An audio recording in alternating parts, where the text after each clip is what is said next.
अब BA, BCom, BSc और MA, MCom करें विश्व की सबसे बड़ी यूनिवर्सिटी इग्नू से। सॉल्ड असाइनमेंट और गाइड बुक्स प्राप्त करें। संपर्क करें Mahakal computers, DAV college gate के सामने, सिवान। सबसे अलग, सबसे खास, आपके पूरे परिवार के लिए गरम मसाला रूफटॉप रेस्टोरेंट, जहां वेज और नॉनवेज में कई तरह के स्वादिष्ट व्यंजन उपलब्ध हैं।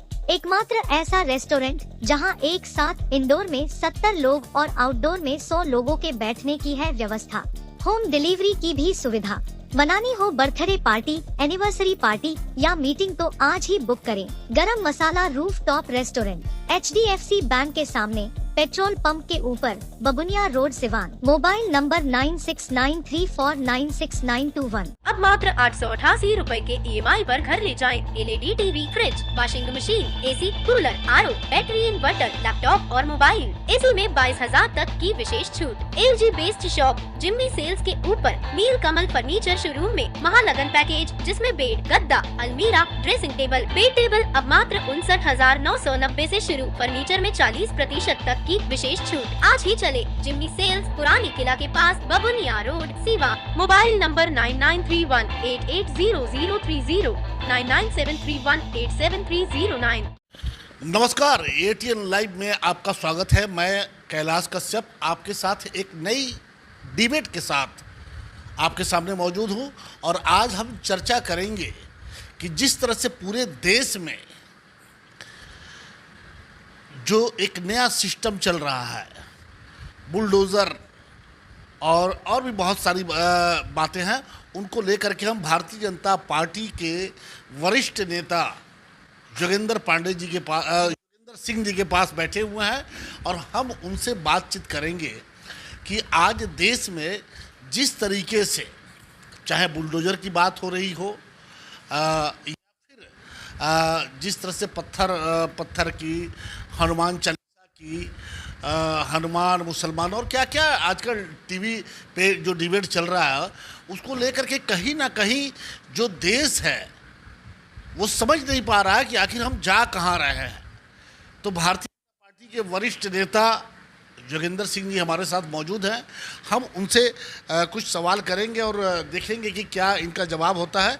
जोगेंद्र बाबू, आज जिस तरह से देश के सामने परिस्थितियाँ आ रही हैं कि जब रामनवमी का जुलूस निकल रहा है तो वहाँ पत्थर भी चल जाते हैं और उसके बाद बुलडोज़र अपना काम करता है। क्या बुलडोज़र से देश चलेगा या फिर कैसे चलेगा देश? देखिए, पहले तो मैं ये ATN कैलाश को मैं आपको धन्यवाद देता हूँ कि आपने ऐसा समय पर आकर के आपने जैसे लोगों से अपनी बात को सुनाते हैं, उसको व्यक्त कर करके पूरे समाज में उसको प्रसारित करते हैं, तो मैं आपको सौ बार में धन्यवाद देता हूँ। आपने प्रश्न बड़ा ही अच्छा किया है कि रामनवमी हो, कोई पूजा पाठ हो, उसमें पत्थर चलते हैं या नमाज भी, या इन लोगों का जो है तैया, उसको हम लोग कहते हैं देहातों में, वो निकलता है, तो हम देखते कि कोई हिंदू उसको श्रद्धा के दृष्टि से देखता है। कभी कभी हम लोग अपने कान्हे से उठाए हैं, हमारे सटे घर के बगल में वो मुसलमान थे, हम लोग जब निकलता था तो हम लोग अपने कान्हे पर लेकर द्वारी द्वारी घुमाते थे। लेकिन ये देखने को कहीं नहीं मिलता था कि हिंदू समाज के लोग कभी भी उस पर प्रतिक्रिया करता था, विरोध करता था, ऐसे देखने को नहीं मिला है।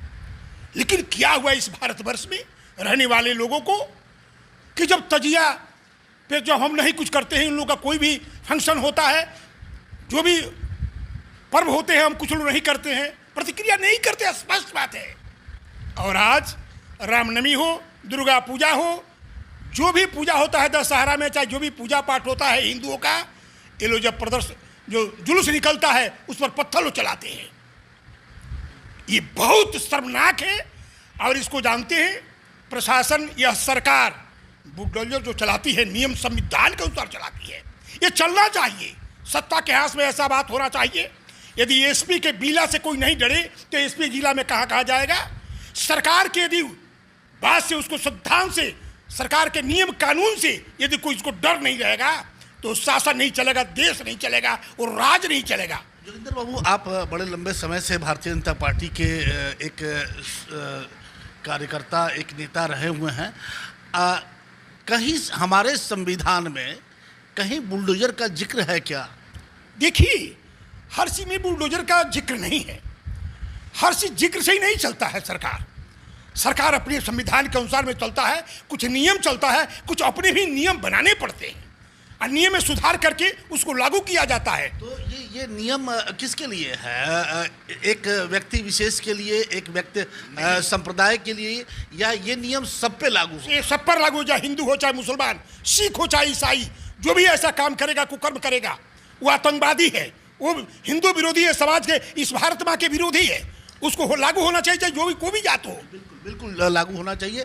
अब ये बताइए कि ताली एक हाथ से बजती है या ताली दोनों हाथ से बजती है? हाँ, तो दोनों ताली से बजती है, एक हाथ से तो बजा नहीं सकते। सवाल नहीं है। हाँ, अब हम बात करेंगे जहांगीरपुरी दिल्ली की बात, जहाँ से हनुमान जयंती के अवसर पे जुलूस निकल रहा था और मस्जिद के सामने वहाँ पे पत्थरबाजी हो गई। बाद में जब जांच सब हुआ तो पता चला कि बिना परमिशन का वो जुलूस निकला हुआ था।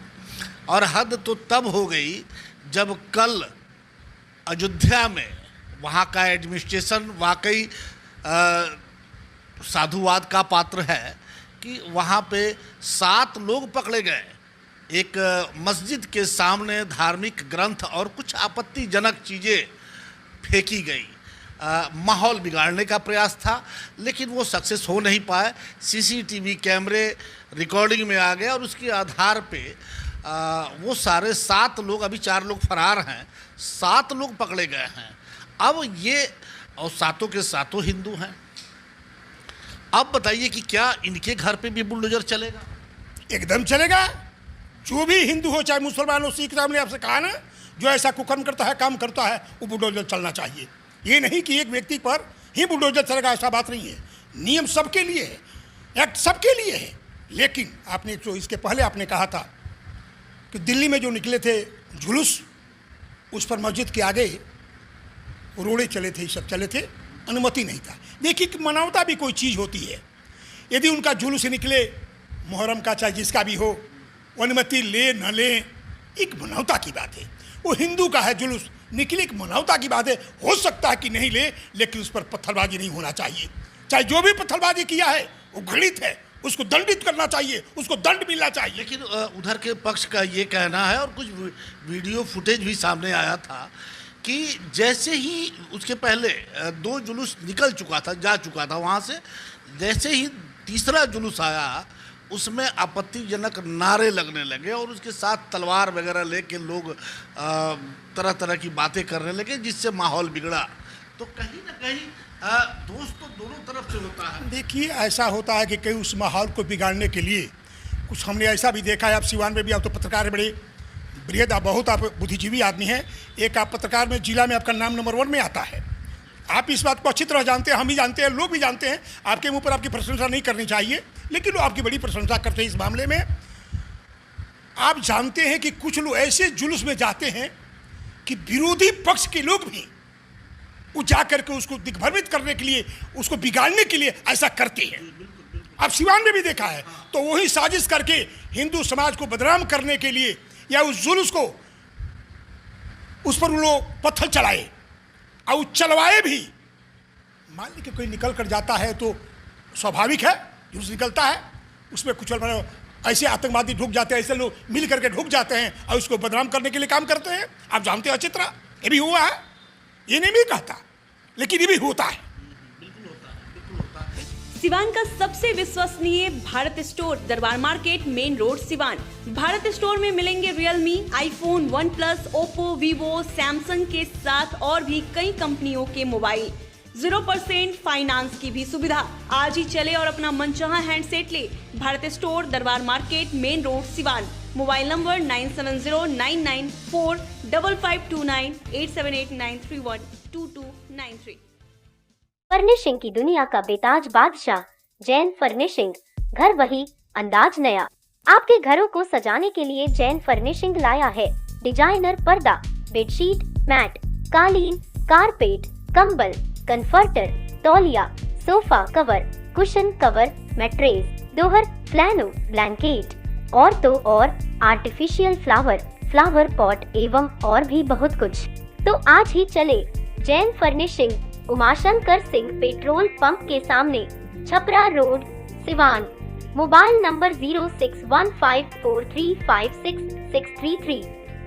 अगर आप चर्म रोग, गुप्त रोग या यौन रोग से परेशान हैं और बार बार डॉक्टर बदलने के बाद भी इस बीमारी से छुटकारा नहीं हो पा रहा है, तो समुचित व अस्थायी इलाज के लिए डॉक्टर सृष्टि सिन्हा से मिलिए, जो सिवान जिले की एकमात्र प्रसिद्ध महिला चर्म रोग, गुप्त रोग एवं यौन रोग चिकित्सक है। यहाँ आंखों के नीचे कालापन एवं सूजन, कुष्ठ रोग, बाल गिरना, सफेद दाग, पिंपल्स, दाग धब्बे, लेजर सेवा, अनचाहे बाल एवं तिल निकालने, गालों के गड्ढे भरना, छाल रोग एवं अन्य चर्म रोग, गुप्त रोग व यौन रोग का इलाज किया जाता है। हमारा पता है डॉक्टर ए.के. सिन्हा के समीप, फतेहपुर दुर्गा मंदिर, hospital road, Siwan. Mobile number है 8406890365।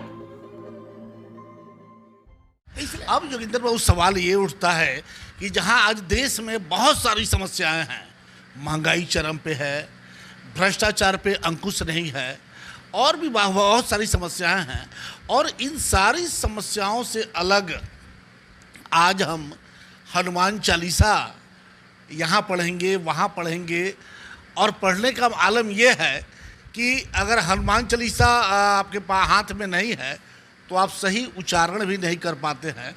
ये हालात है हनुमान चालीसा का। तो क्या इसी तरीके से, और ये भी कहा जा रहा है कि हिंदू भी खतरे में है।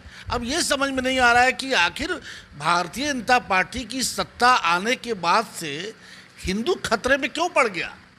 देखिए, भारतीय जनता पार्टी जब से आई, यह पूरे 125 करोड़ लोगों ने आस्था व्यक्त करता है कि आज देश, देखिए, जब परिवार एक मत रहता है ना, तो परिवार में प्रोग्रेस होते हैं, लड़के पढ़ते हैं, मकान बनते हैं, सारी नाना प्रकार के काम होते हैं, खेत ले लेते हैं। वही परिवार जब खंडित हो जाता है ना, तो प्रकार से सारी घातक प्रक्रिया उल्टा शुरू हो जाता है। उसी प्रकार से ये नरेंद्र मोदी, इसके पहले सरकार चलती थी, कांग्रेस की सरकार चलती थी, बात सही है, लेकिन जो नरेंद्र मोदी जी ने देश को चलाया, और वो अंकुश जो टूटा हुआ था, भंग टूटे हुए थे, कोई नियम कानून था लेकिन उसको मानने वाले कोई नहीं थे, प्रधानमंत्री सब कुछ थे, लेकिन पूरे कहीं विदेश में जाइए, देश में जाइए, इनकी कोई इज्जत नहीं थी। लेकिन धन है नरेंद्र मोदी, जब से वो आए 14 में, देश का अंकुश जुड़िए, महंगाई बढ़ा है। ये बात जरूर है कि अब जानते होंगे, भी हमने देखा है, अभी सुने हुईएगा, जहाँ हमारी भारतीय जनता पार्टी की स्टेट है, देश है, माने प्रदेश है, उसमें जो है सो कम पैसा लिया जाता है टैक्स के रूप में। अब वही जो दूसरे विपक्षी लोग हैं, असम है, केरला है, असम नहीं, बंगाल है, आप समझिए, ये लोग जो है सो पूरे टैक्स लेते हैं और बदनाम किसको करते हैं, केंद्र को। अरे केंद्र क्या करे महाराज, खाली केंद्र को। नरेंद्र मोदी तो चाहते हैं कि हम हर गरीब मजदूर को हम आगे बढ़ावें, करने के लिए तैयार है। ये तो लूटे हैं ना, देश को कांग्रेस ने लूटा है। ये समस्या कैसे दूर होगी? देखिए, दूर होगी, सारी समस्या जब अंकुश होते हैं ना, ये अंकुश है तो सब लोग भड़बड़ाए हुए हैं, सब लोग ठीक हो जाएंगे। नरेंद्र मोदी जी सही आदमी है, चरित्र वाला आदमी है, व्यक्तिगत जो इस देश को जो है सो परम वैभव तक ले जाने की उनकी तमन्ना है। नरेंद्र मोदी को इस देश को परम वैभव तक पहुंचाने की आपको क्या लगता है कि नरेंद्र मोदी जब से आए, प्रधानमंत्री बने, और जिस अच्छे दिनों की कल्पना वो जब 2014 के चुनाव में आए थे और कहते थे कि बस अगर हमारी सरकार बनी तो अच्छे दिन आ जाएंगे, तो क्या यही अच्छे दिन है? देखिए, अच्छे दिन, ये तो आप जानते हैं, पत्रकार हैं, मर्मज्ञ व्यक्ति आप हैं, सब चाहे कि समस्या का समाधान एक बार एक हो जाए, और सहयोग करने के लिए एक व्यक्ति। देखिए, पहले सरकार में हमारे अटल बिहारी वाजपेयी भी विदेश मंत्री थे, और इंदिरा गांधी ने जब विदेश में जाना था तो किसको कहे, अटल जी को भेजिए, अटल जी को, इसलिए उनमें योग्यता है। यही तो परंपरा है इस देश की परंपरा है। और देखिए, अटल बिहारी वाजपेयी को भेजा गया, और आज जब नरेंद्र मोदी अच्छे काम करते हैं, जब देश विदेश में इनका जो नाम है, काम करते हैं, तो लोग खींचते क्यों नाम हो रहा है। अरे भाई, वो सब व्यक्तित्व है जो कि काम करता है, गरीब का बेटा है। आपने एक पुरानी परंपरा को याद दिला दी, जो इंदिरा गांधी और स्वर्गीय वाजपेयी जी के समय की बात आपने की है। आपको नहीं लगता कि जिस राम मंदिर का जीर्णोद्धार को लेकर के एक बड़ा आंदोलन जिस व्यक्ति ने खड़ा किया, आडवाणी जी ने, और वो उस रथ को लेके चले थे सोमनाथ से लेकर के, और यहाँ हमारे बिहार में भी आया था जहाँ इसे रोक दिया गया था। उस समय नरेंद्र मोदी जी कहीं नहीं थे। अभी शिलान्यास हुआ राम मंदिर का पिछले साल। क्या ऐसा नहीं लगता कि महत्वाकांक्षा से ओतप्रोत प्रधानमंत्री जी अपने जिन लोगों ने भारतीय जनता पार्टी को कहाँ से अर्श से फर्श, मतलब फर्श से अर्श तक पहुँचा दिया, उनको भूल गए? क्या आडवाणी जी को उस शिलान्यास स्थल पे नहीं बुलाना चाहिए था? क्या अगर बुला लेते तो आपकी इज्जत बढ़ जाती या घट जाती? आपने अभी वाजपेयी जी की चर्चा की कि भाई जो सत्ता पक्ष था वाजपेयी जी को भेजा था विदेश में जाकर के वो भाषण देने के लिए। यहाँ तो अपने लोगों को लोग भूल जाते हैं। ऐसा है कि यदि ऐसी प्रक्रिया है तो ऐसा तो भूलना नहीं चाहिए। और बड़े मर्मज्ञ व्यक्ति हैं हमारे, आपको जो है सो नरेंद्र मोदी जी, कभी हो सकता है कि बराबर हम देखते कभी ना कभी आडवाणी जी को पूछते हैं, लेकिन ये बात जरूर है जो आडवाणी जो देश को एक हाइट को बढ़ाया, हम उसमें थे। हम तो छपरा, सिवान, गोपालगंज के शिला पूजन के हम प्रमुख भी थे। सारी हम व्यवस्था में लगे हर शिला पूजन में। आप नेता नहीं, आप बीजेपी के नेता नहीं। हम आपसे सवाल जानना चाहते हैं कि क्या उस शिलान्यास स्थल पे एक ईंट अगर आडवाणी जी के हाथ से भी रखी जाती तो क्या पार्टी का सम्मान नहीं बढ़ जाता? एकदम बढ़ता, इसमें कोई दो मत नहीं है। पार्टी के जो भी हमारे मुरलीधर जोशी जी थे, जो लाल चौक पर गए थे, हम लोग भी गए थे वहाँ जम्मू कश्मीर में। मैंने वहाँ पर 500 रुपया जमा करना था मरने के लिए, कि जो जाएगा लाल चौक पर वो मरेगा। तो जिसमें राजदेव बाबू, भगवान जी सिंह हम लोग जमा किए मरने के लिए। और समझिए कि हम लोग जब पेशाब करने जाते थे तो 10 फोर्स हम लोग को पीछे लगता था कि कोई मारे नहीं। और वहाँ की माँ बहनें पूरा पूरी काजू किशमिश देती थी। आओ बेटा, वो लोग पूछती थी माँ बेटी कि हम लोग को रक्षा के लिए आए हैं, उस समय था।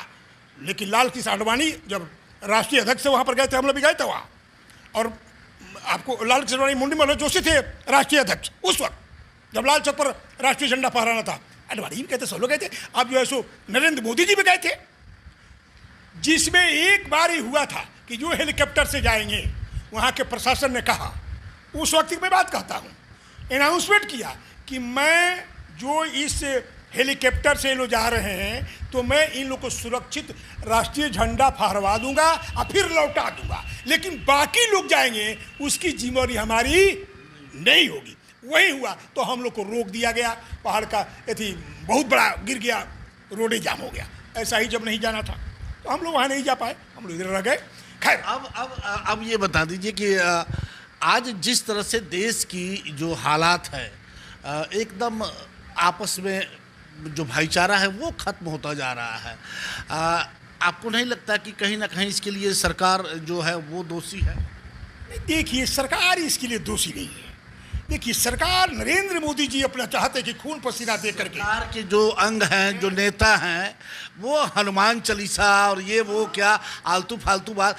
पूजा कहाँ होना, आप भी हिंदू हैं, हम भी हिंदू हैं, पूजा कहाँ होना चाहिए? अगर आप अपने घर में पूजा करते हैं, हम रोज करते हैं, आप भी करते हैं, लेकिन क्या अब हम ये कहें कि भाई हम अपने विरोधी के घर के आगे जा करके और हनुमान चालीसा पढ़ेंगे? आज योगी जी ने एक अच्छा काम किया और सकारात्मक काम किया, उसकी मैं खुद प्रशंसा करता हूं कि उत्तर प्रदेश में जो मस्जिद है या मंदिर है, वहाँ से लाउड स्पीकर बहुत सारे उतार दिए गए और बहुत सारे को वो एकदम बिल्कुल आवाज़ बंद कर दी गई। अगर ये कानून बन जाता है तो क्या इससे सिर्फ मुसलमान ही प्रभावित होंगे? क्या हिंदू जो हमारे फेस्टिवल हैं क्या वो प्रभावित नहीं होंगे? दशहरा में हमारे यहाँ रात रात भर बजता है बाजा, क्या वो सब बंद नहीं होगा? कैलाश जी, बड़ा आपने प्रश्न अच्छा रखा है। देखिए, ये केवल मुसलमानों के लिए नहीं हुआ है, ये मुसलमान हो हिंदू हो उन पर भी अपने आवाज़ वो लाउड स्पीकर नहीं बजा सकते हैं। नियम एक के लिए नहीं है, सबके लिए है। ये जो जोगी जी ने किए हैं वो केवल मुसलमान के लिए नहीं किए हैं, हिंदू पर भी किए हैं। कानून तो सबके लिए बराबर होना चाहिए। सबके लिए बराबर है, सबके लिए बराबर है। और मोदी जी यदि जोगी जी जो किए हैं उत्तर प्रदेश में बहुत अच्छा काम किए हैं, बहुत बढ़िया काम कर रहे हैं। वो राष्ट्र के लिए अच्छा करते हैं, एक के लिए नहीं करते। वो चाहे हिंदू हो, चाहे मुसलमान हो, सिख हो, ईसाई हो, जो भी काम बुरा करेगा उस पर दंड चलेगा। तो क्या अब दशहरा वगैरह ये सब बिना बाजा वगैरह का बजेगा? देखिए, लाउड स्पीकर से उससे नहीं होता है ऐसा। देखिए, आप जानिएगा, अब देखिएगा कि लोग लगते ही ऑर्केस्ट्रा बाजते ही करते, ये सब नहीं होना चाहिए, ये सब नहीं होना चाहिए। शांति से चले जुलूस, शांति से चले। ऐसा भी बजा है जो बजा यहाँ बजाएंगे यही सुनाई पड़ेगा, बहुत दूर तक सुनाई नहीं होगा, बहुत डिस्टर्ब नहीं होगा। लेकिन उसमें जो मजा है नर्तकी में मजा नहीं है। जो इन्होंने एक्शन लिया है, मैं तो बड़ा खुश हूँ। ऐसा होना चाहिए, हिंदू हो मुसलमान सबको बंद होना चाहिए और शांति व्यवस्था से जुलूस। तो जिन लोगों ने अयोध्या के माहौल को बिगाड़ने का प्रयास किया उनके घर पे बुलडोजर एकदम चलेगा। जो गलती किया है, जो गलती काम किया है उस पर बुलडोजर चलना चाहिए, चाहे जो भी हो। मैं विश्वास करता हूं कि ऐसा हिंदू नहीं किया होगा। जो हिंदू है कहीं से मिल करके तब साजिश किया होगा, ऐसा कर नहीं सकता है। अपने लोग चला गया था नावी अपने ही पतवारों से और डोली लूटी राह में धोखेबाज कहारों से। आप कभी भी कैलाश जी बड़े मर्मक व्यक्ति हैं, आपके अपने ही लोग धोखा देंगे, दूसरे नहीं। इसलिए कि अपने मित्र दोस्त से तो प्रॉपर रहिएगा। हमारा मित्र है, हमारा दोस्त है, अपना है, धोखा वही करेगा, दुश्मन कभी नहीं कर सकता है। इसलिए कि दुश्मन तो दुश्मन है, अहित तो हित है, हित है आपको कभी धोखा देगा, ये आप समझ लीजिए। चलिए, आपने देखा कि अभी योगिंदर सिंह जी से बातचीत हो रही थी कि जिस तरह से आज देश में हनुमान चालीसा और लाउड स्पीकर क्या क्या लेकर के जो माहौल, एक तनाव का माहौल बना हुआ है, उस पर इनसे चर्चा हो रही थी। भारतीय जनता पार्टी के वरिष्ठ नेता हैं और इन्होंने भी स्पष्ट शब्दों में कहा है कि राजधर्म का पालन होना चाहिए और बिल्कुल जो नियम कानून है वो सिर्फ एक संप्रदाय या एक व्यक्ति विशेष के लिए नहीं, नियम कानून सबके लिए होते हैं। तो हमारा सवाल था कि क्या जिस तरह से अयोध्या के माहौल को बिगाड़ने का प्रयास किया गया था, क्या उन पर भी बुलडोजर चलेगा? तो योगिंदर सिंह के जवाब वाकई शानदार जवाब हमेशा होते हैं और उन्होंने साफ शब्दों में बिना लाग लपेट के कहा कि बिल्कुल चलने चाहिए। अब देखना है कि उत्तर प्रदेश की सरकार, योगी जी इस अयोध्या प्रकरण को बड़े गंभीरता से लिया है। अब इस पर आगे क्या कार्रवाई होती है। अगर वाकई इन 7 लोग जो पकड़े गए हैं और 4 लोग अभी फरार हैं जो इसमें संलिप्त हैं, अगर इनके घरों पे बुलडोजर चलता है तो वाकई योगी जी ने राजधर्म का पालन किया। और अगर नहीं चलता है तो ये कहीं ना कहीं एक तरफा कार्रवाई हो रही है जो आने वाले भविष्य में इस देश के लिए अच्छी बात नहीं होगी। थायराइड, शुगर और मोटापे से हैं परेशान तो मेट्रो हॉस्पिटल सिवान है एक बेहतर समाधान। डॉक्टर MS अहमद अंतर्राष्ट्रीय कुशलताओं के साथ दे रहे हैं सेवाएं। संपर्क करें centre point, Chakia Bindusar road, Siwan. घुटना, कमर दर्द, कंधा दर्द, गठिया और साइटिका, एक्सीडेंट और फ्रैक्चर व हड्डी से रिलेटेड हर तरह के ऑपरेशन के लिए आज ही मिले डॉक्टर दानिश से। आशा हॉस्पिटल, राजीव नगर, कांग्रेस कार्यालय के नजदीक, पकड़ी मोड़, सिवान। अभिनव सेवा क्लिनिक एवं मैटरनिटी सेंटर, जहां जनरल फिजिशियन और पटना के पूर्व सिविल सर्जन डॉक्टर SK अमन के द्वारा छाती, पेट, मूत्र, जोड़ रोग का बेहतर इलाज किया जाता है। वहीं बिहार सरकार की चिकित्सा पदाधिकारी डॉक्टर श्रीमती निशा कुमारी अंजलि के द्वारा स्त्री एवं प्रसूति रोग का सकुशल इलाज होता है। 24 घंटे इमरजेंसी सेवा उपलब्ध है। अच्छे और बेहतर इलाज के लिए एकमात्र अभिनव सेवा क्लिनिक एवं मैटरनिटी सेंटर, बड़हरिया स्टैंड से 100 मीटर उत्तर तरफ, Chakia road, Siwan. Helpline number 9955921144।